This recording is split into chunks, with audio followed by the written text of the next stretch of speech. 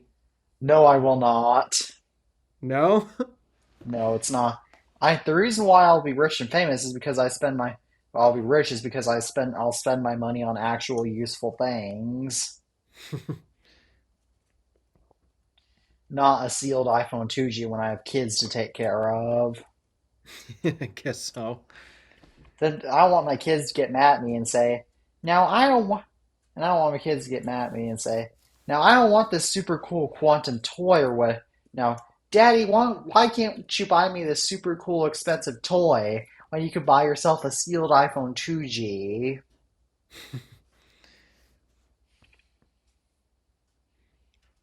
Well, if you ask me, if that's the case, then they should earn it themselves. But Yeah, it is that they should earn it themselves, but I don't want my kids. But it's better for my kids not to have the argument on buying a sealed iPhone 2G. And also, yeah. my wife also might not like me Yeah, I'd say buying the a wife would sealed probably iPhone ask those 2G. questions more than your kids. Yeah, my So, wife would probably not want me to spend buying a sealed iPhone 2G. And I don't have,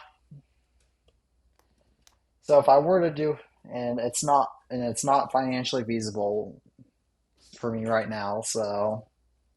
hmm meanwhile, what the heck is my bank account at? Payday can't come fast enough. I, I just don't spend. I just don't spend. I just don't pay. I just kind of save my money. I just save my money.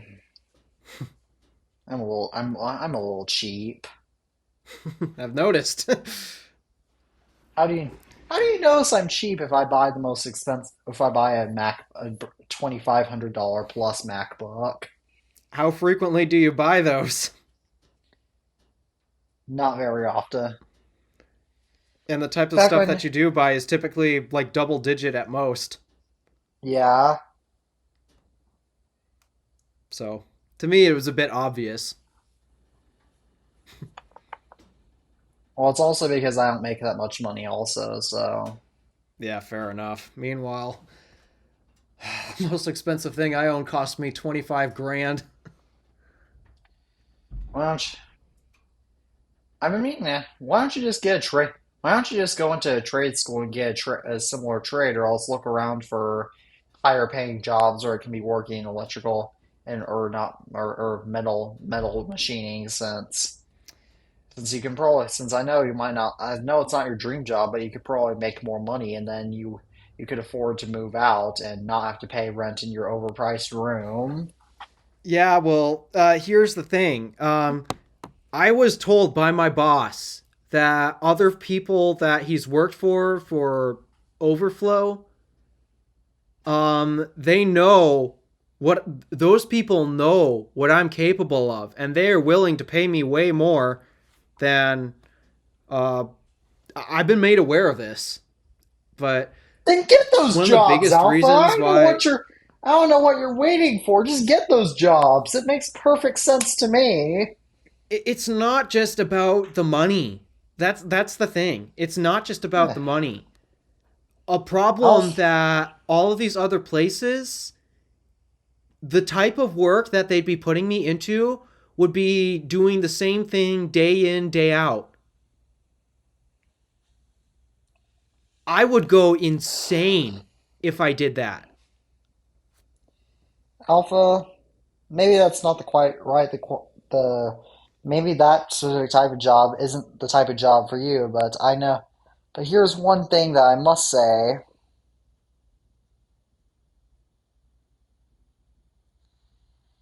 Sometimes you have to choose money over practicality.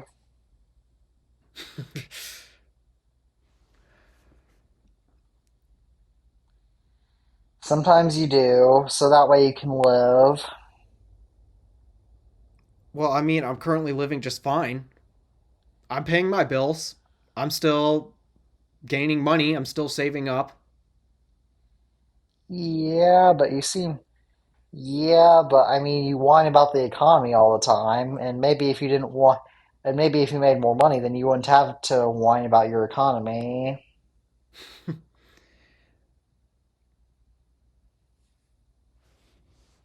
Just a thought.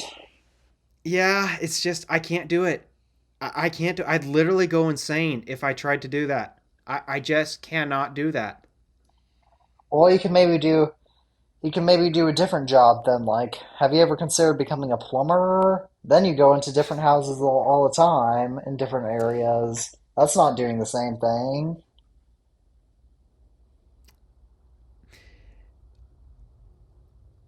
There are many reasons why I do not want to become a plumber, and I'm not going to get into them because let's just say there's a lot of issues that have happened around the house, Oh, I plumbing can related. imagine them. But what about an electrician? You love working with circuits. Um, that would cost me more money actually because then I'd have to go to school for it to get certified to work on that type of stuff. Yeah, but you at least get. Have you ever considered applying for scholarships or at least maybe get? But you'd also get paid, so more so. And then the other thing, I can't go back to school. I just can't. I understand that, but because this is not the education fanboy podcast or more the Yeah. education hater podcast, maybe we should move on to our very last planned topic. All right, what's that? Google is rumored to replace Google Assistant with an AI assistant on the Pixel 9. I know. You don't have to tell Everybody me. acts so excited for this AI technology, but it's not new. It's just not new.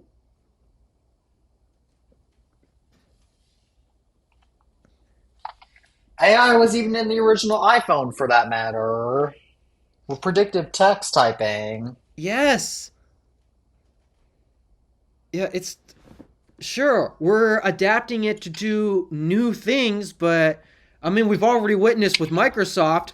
Are these things ethical?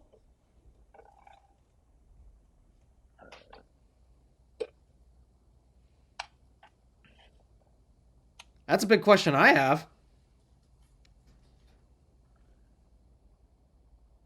There's a reason why you get caught for plagiarism if you use AI to write your essays at school. Yeah, it's painfully obvious when people write using AI.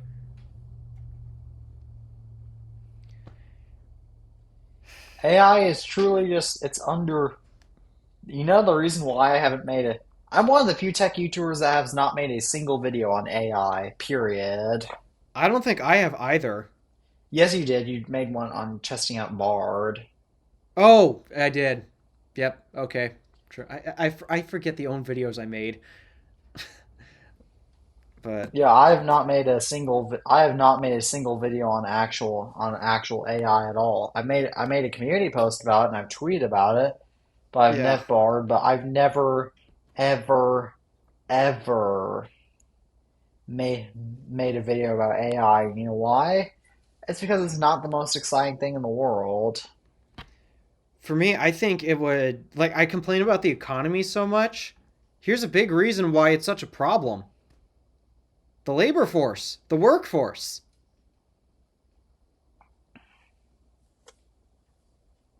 If we can figure out how to get AI to do everything basically, why hire people?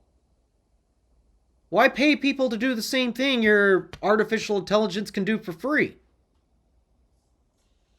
That's why robots will eventually. I actually discussed this and I actually discussed a similar thing with robots that you program back in August of 2021 about actually actually I'll send the actually I'll see what video this is because I remember a notification. Hang on.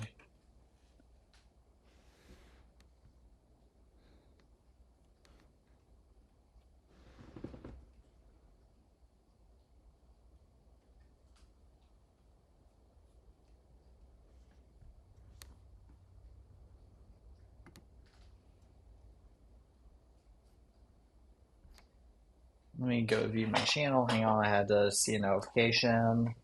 Mm. Let me go back to 2021 because it's been a minute.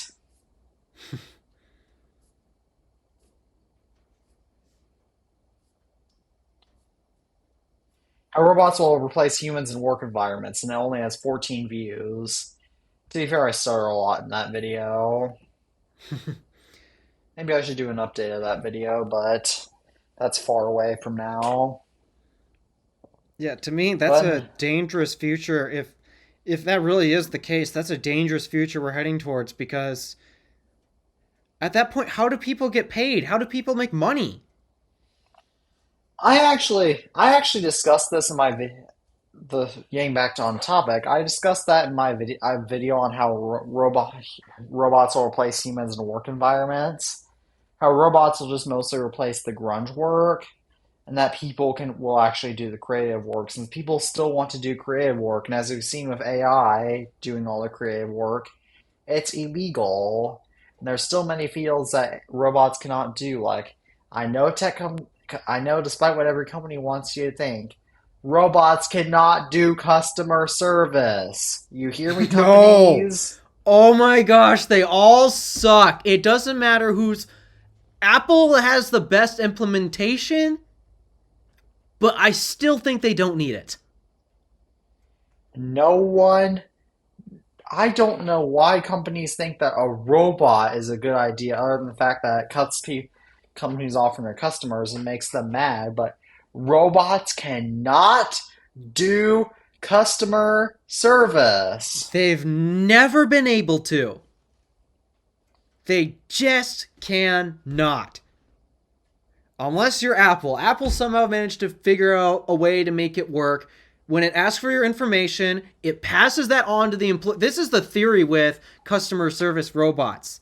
They'll collect your information so that way the agent that you'll speak to on the line doesn't have to get it from you and then spend all the time looking it up in the system.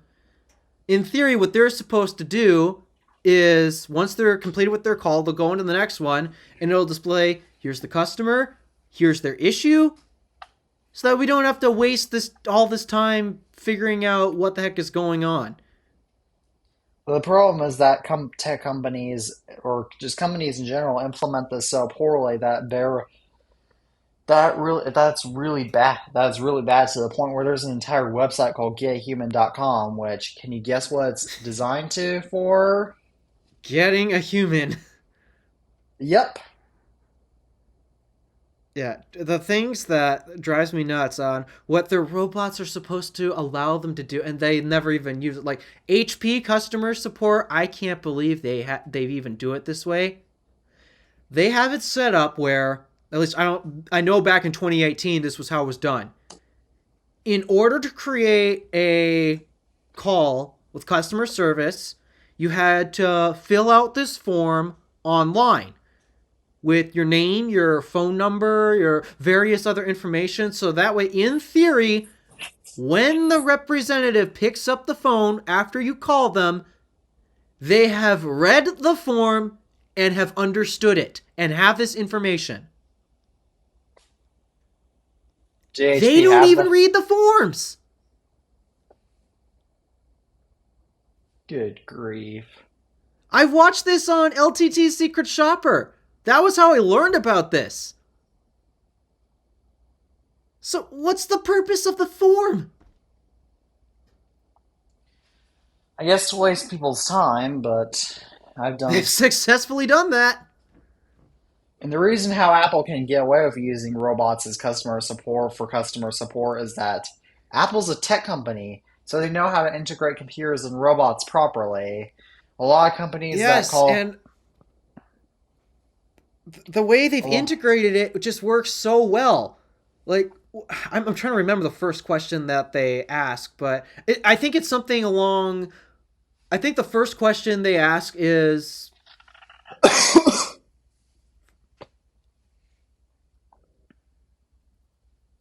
oh, it's confirming identity. It's who are you? What's your phone number and such. So that way, if you get disconnected, we can call you back. That's the first question. Second, what's the app? What's the product you're calling about?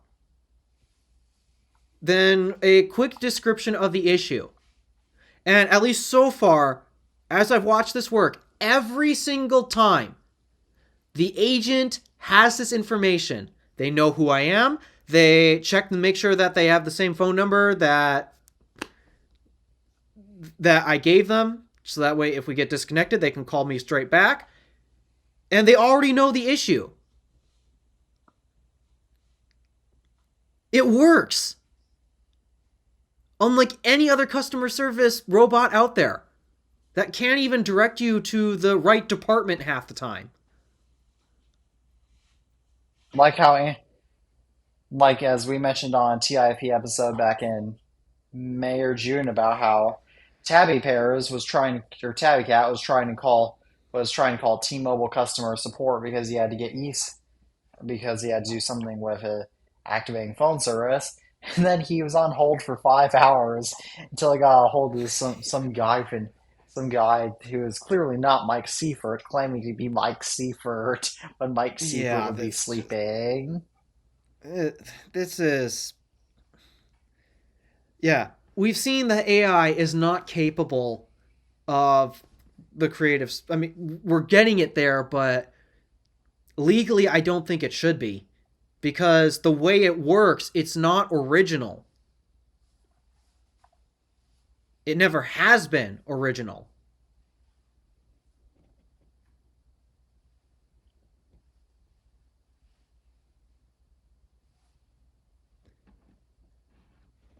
So, yeah, we've created tools and machines that definitely make doing our jobs easier. Like, oh my gosh, I can't tell you how grateful I am that we use CNC machines instead of hand tools to make the stuff we make. Can it be done with hand tools? Absolutely. To a level of precision, that probability No. probably goes down to less than 1/100%. That's why the Industrial Revolution happened. So that way things could happen with precision. Yes. And so that way you So, could, in fact, in fact, in fact, there was this guy back in the late 1700s at the very start of the Industrial Revolution who showed I believe it was the U.S. government that you could buy that he showed swapping out different components of different guns and that the guns still worked. Previously, that was never possible. yeah. Yeah, because now we can make things to a precision. We can develop standards and make parts interchangeable. That is that So, that will improve. That is going to improve mankind for forever. yeah, I'm so grateful that that happened because I mean, because we have because we can make things with precision, at some point I need to make a holster for this thing. And you can do that. Yes, I can do that. I've actually literally written up a program to do that. I just need to find material and access to the machine for my own personal stuff instead of business stuff. But yeah, I can make a holster for this. I can make a holster for this. In fact, if I really wanted to, I can make the exact same things that I'm holding right here. I can make this connector. I can make this connector. So, yeah, there are instances where technology like this can actually help us. But what about AI? To me, sure, it can be useful in some ways, but from what I'm Like seeing, Face it's not really ID. doing it in the most ethical way possible.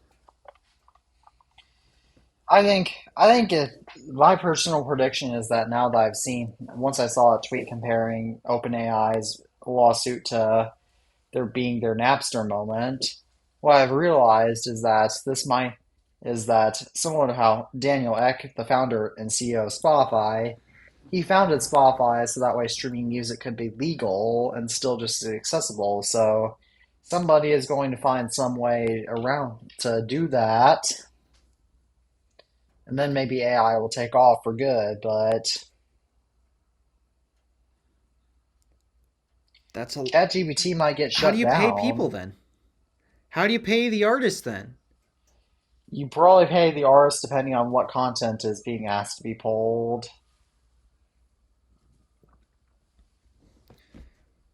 And there will be some artists that will and my dad actually came up with this theory that you'll be able to type an AI prompt into a video creator, and you'll be able to ask it to have whatever real actors you want in it. But my dad predicted for that because some actors obviously won't want that. That on the guild Yeah, cards they would have to sign. I do not want myself being used for this. yeah. If I recall, what game was it? I don't remember what it was called, but I think it had something to do with the Avengers. Oh, the Marvel game? Yeah, something like that. A video game that had come out.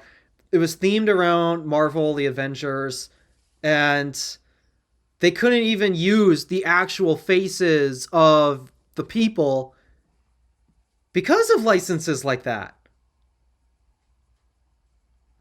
Like Yep. when I perform at concerts, I still have to sign papers that state that I agree my face can be visible and used on stream and such like that because I have that right. Yes, just And I'm like basically a for nobody in the world. So if I have that, then yeah, definitely that should not be allowed for this tool to basically pull the faces from movie stars. Yeah, there's no way unless they actually sign on that this AI can pull this face. and there's and a big thing to consider too. And another relatable instance is at my school, you're not allowed to take any photos or videos because you don't know who's going to be in the photos and videos. Mm-hmm. Now, pretending that it's all the students' rights and not their own parents' rights, because that would get too complicated for this scenario. Let's say, let's say, let's say a student takes a photo of you without your permission, or takes video of you without permission. Then technically, because of that protection, the school administration can stop the video from spreading. However, they cannot. However, in a world of this AI, that's perfectly ethical, in my opinion. That should not be. The one thing though is if it's out in public, then there's nothing you can do actually because when applying this, you have to apply what's called reasonable expectation of privacy, and when you're standing outside, that immediately goes away. So it'd be okay.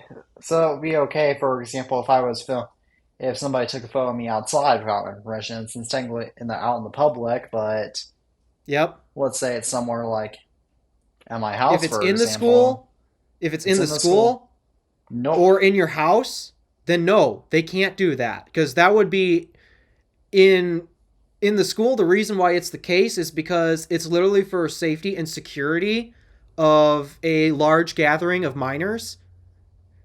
I can totally understand why they don't want that at all. And there's a reason why courts have cited that despite that a school is technically open to the public per se, it's just open for people of the public to send their kids to learn. Like there's the point is if you want to come here to learn, it's open to everyone. But if that's not your intention, then no, you're not allowed to be here and that makes sense. And in the case of the home, inside your house is a place where you have reasonable expectation of privacy, and because of that, that's when if somebody gets a photo of your face from inside your house, um, yeah, that you could charge them for stalking. So thought I'd clear that up. I've studied stuff like this because I filmed myself walking around in public, and I've also filmed many other people's who I do not know at all. Their faces have been caught on camera before.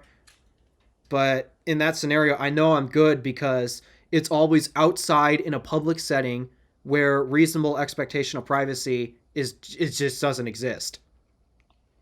Oh, that's how come you can get away with that. As in Yep, vlogs, I haven't. that's why you can do it. Is that It how has to come? be in a public setting.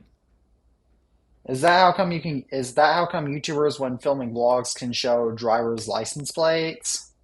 Yep, because that is public information. Now, me personally, just to protect the people, if I did a vlog like that, I would blur out the license plates and the Yeah, I faces, mean, there's a reason or why I I'd don't black show them my plate out. either. So yeah, but like when I'm driving along and say a car is in front of me, their license plate gets captured. It's public. It's public information. So yeah, to me, there's that. That's why that's okay. And the reason why we try to blur that out is because we don't want to identify that. But yeah, so yeah, I hope that is explain some stuff to people. All right, well, do we have any other topics that we want to talk about, or shall we end this episode? I'm trying to think if there's any EV stuff as well, because I know we like to talk about that a lot. Or is it just me? I mean, I do like EV stuff also, but I can't really think of anything that's happened and you know something. I do. We've been going on What? for a long time. We've been going on for a long time. Goodness gracious, it's 9:30. Yeah, fair enough. Shall we close up the show? Yeah, I was thinking maybe potentially talking about what's going on with Rivian's Max Pack because I've learned that something a bit concerning has happened. But Oh, what happened? so a YouTube channel that I pay a lot of attention to as of late, Out of Spec Reviews, has gotten Oh. their hands on Rivian's Max Pack. They finally got the Max Pack Rivian and they're running it through their test suite. However, I just learned today that before Kyle even started publishing the videos on the results of their testing, before they even started filming, Rivian reached out and tried to claim that the truck that they sent to them was defective and it wouldn't be representative of testing. But Oh. hold on, that's not it. Kyle still ended up testing it. Anyway, he tried asking them, okay, what's wrong with it? Because we want to make sure that if there is something wrong with it, is it going to affect his testing? However, he's done multiple checks over the vehicle by one, he first did an efficiency test because that's one of the best ways to check if something's wrong with your vehicle. How efficient is it running? Nothing was wrong efficiency wise. He did the actual testing. One of his tests was a battery capacity test, and it matched. Actually, it exceeded the numbers that Rivian has published. Oh. And then the final thing was he took it to his local Rivian service center in Denver, and they went through a whole deep dive scan into this thing. And if I recall, the only error code that popped up, there was an error code, but it was that one of the motors had disengaged. It does that for efficiency purposes. If you go a long distance, you can tell it to disengage one of the motors to, well, use less energy when you're traveling. And the reason why the error popped up was because the motor was disengaged for like 300 miles or so because they were doing their range test. Though it was still actually working. It's just, it popped up the error because I thought something was wrong for the past 300 miles. So, but even then, it didn't affect their testing at all.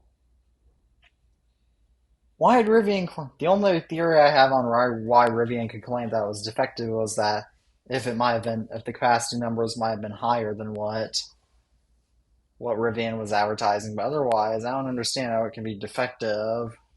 I don't either, especially because in the battery capacity test, Kyle beat the numbers that Rivian has published online, or at least through filings.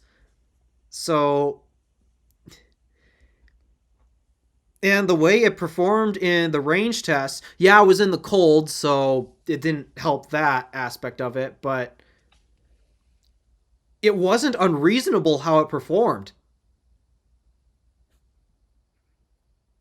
So, why this is going on, I don't know. Why Rivian would try to claw it back from him.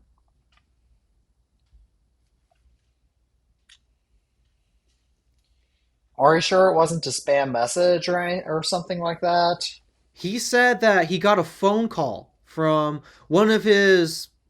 He has friends who work inside the company who give him this information. He's got a lot of connections. And it was one of his top connections that initially gave him the call and said, "Your truck is defective. Don't use this for testing."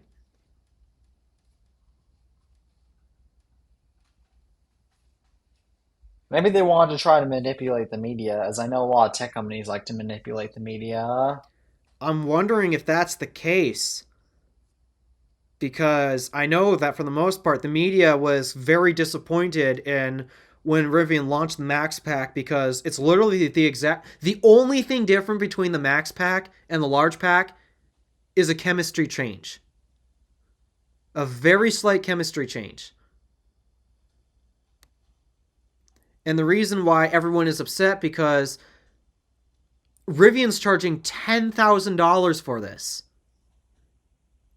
And yet Oh, it's only giving you an additional, 14 kilowatt hours they've measured? I got a theory put together. All right, what's your theory? My theory is that Rivian was afraid that Kyle Connor would give the Max Pack a bad review, so as a result, they told him that the unit was defective, so that way when the test did release, it would not show. It would not. They would say, "But this is a defective unit," That's to my still give guess Rivian too. good press. That was my guess too, which doesn't make sense because again, they have a lot of people who have close ties to Kyle Connor and they know how he tests their vehicles. And yet they still sent him one in the first place, only to try to They claw it back later. they probably want to try and manipulate the media. That's my Yeah, best that's guess, but unfortunate. I mean, now, do you have any other topics in mind? Because I don't, or shall we All right, yeah. close the That's it. episode? Other than NACSA is finally published in the Society of Automotive Engineers, aka the SAE. It is now officially a standard in the books. It's complete. Woohoo! Now the only car maker left to switch to Nax is Stellantis. Well, and Mazda and Oh, handful of Mazda. miscellanea. But the Stellantis So, and Mazda are really the only two mainstream brands that haven't switched yet. well, they don't seem to be very excited for the EV future, so I guess it makes sense they haven't switched. But meanwhile, as always, thank you all for tuning in to another episode of the iTunes Fanboy Podcast. As always, I'm Teddy Maggart from the iTunes Fanboy. My name is Alpha DeWolf from the Random Alpha. If we record next week, we should be back full house next time. Actually, recording in 2023 or 2024, excuse me. And because this episode is likely going to release in 2024, Happy New Year, everybody! Happy New Year! Woo! Feels a lot like last year. Yep, we recorded a very similar episode to this around the same time last year. Yep. But goodbye, peace See ya. out.